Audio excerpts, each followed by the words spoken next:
like that. So on that note, who must go? New black coffee or old black coffee? Because there's a vast difference in the sound, and it speaks to what you're talking about now. Okay, to be honest, I think the old black coffee is one of the is that black coffee also that inspired me. You understand me? He got me. His stuff that time used to inspire me, like big time. Homebrew. Yeah, like coffee that time. Yeah, but I can say now the new coffee is because I trust. That's a very smart hot man. Everything it does, he counts it. He calculates everything it does. True. So I feel like with this shift, I feel like there's places that I haven't been to that he has been to. Maybe he's seen other doors, so for him to explore, you understand? But for me, it will always be that old sound. Vinci outside, we're just drinking, smoking. Then I made black coffee. Fuck, black coffee's a chiller, bro. He remembers every single thing we've said about him on the podcast. You lie. I kid you not. Yeah. And he was telling me like, hey, you guys said this. I think we did an interview with Heavy K. I even forgot about the interview. Yes. And Heavy K said that the album that Black Coffee actually won the Grammy for was Pop. Huh?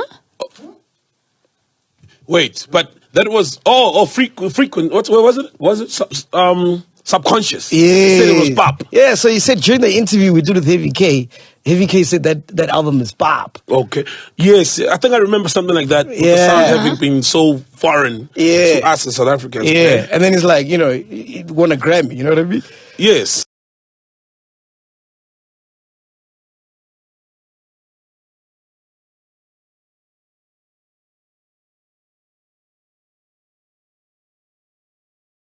Because I know when I don't return his call, you know what pissed me off, dog?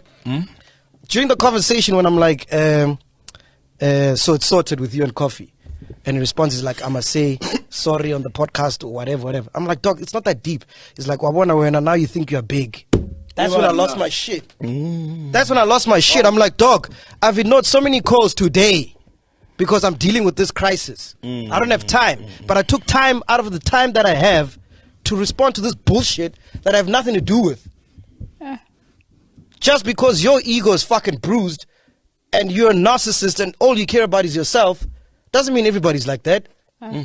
Bro, we called Speedy 2 weeks ago on the show. And the call didn't go as planned. It was very cold, not with coming. And then we finished the show. Then I called him. I'm like, yo, bro, what's going on? Why were you so cold? And he's like, my mother's sick at the hospital. I'm like, cool. And he was at the hospital. Yeah, I didn't even say anything. I'm like, cool, no problem. Listen, we'll take it out. Yeah. Out of respect. Yeah. We'll take it out. Yeah. Because more than anything, bro, human decency. Ish. True. I get that. Bro, okay. It wasn't, Think about it. In that time, my son is fighting for his life in a hospital bed. What's more important, my son or Heavy K's fucking ego? Your son. Nothing is more important than your son. It's your family. And then with him knowing all of that, he still goes and tweets that bullshit. Yeah, that was unnecessary. Like, how narcissistic can you get, dog?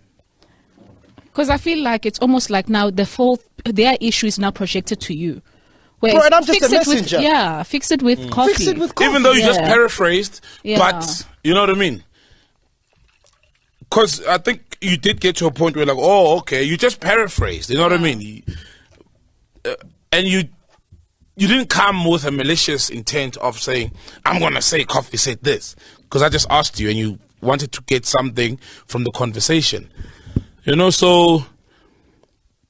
And you got to a point where you acknowledged to him that, oh, no, it was just paraphrasing. Yeah, I explained to him and I explained why we got to that conversation.